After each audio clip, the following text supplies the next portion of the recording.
we've got here is a 1977 R100/7 that's been given a full S treatment. Obviously, you know, you've got the S fairing here. Also, I know this bike really well. It was owned for a number of years by one of my favorite customers. Kevin's not price sensitive at all, very quality sensitive. We've been all over this bike. Full mechanical and fluid tune-up, braided steel brake lines on the twin disc front end, rebuilt the fork internals with progressive springs. The front end of this bike feels absolutely awesome. Obviously, you've got Lester wheels here, which provide better performance than the stock spoked wheels would have. Got 58,000 miles on the bike, but man, she runs like the day she was born. We got bar end mirrors. The Metzler Laser Techs have less than a couple thousand miles on them. One of the big things, you got a Lufmeister 2-in-1 exhaust. Killer piece.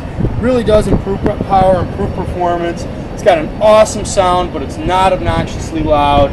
I had an NLS, one of these exhausts that I sold on eBay. Went over 500 bucks when I sold that last year. It's a really sweet bike. You know, the paint's in good shape, although you do have a couple cracked spots, cosmetic blemishes that Holly will point out as she goes over the tour of the bike.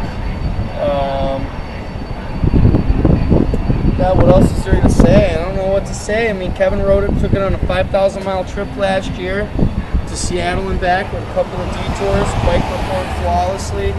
Now, if you're looking for a /7 or an S model, this is really a sweet machine. You know, it's going to be more reliable and easier to own, way less finicky than something like an R90S, and obviously because it's not as collectible as the R90S, it will go for a fraction of the dollars that an R90S in that condition will go for. I'm going to fire up and show you how nicely, easily the bike starts. It's ice cold. Just turn the key in the on position.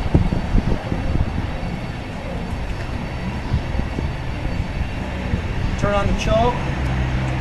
Fuel tap on.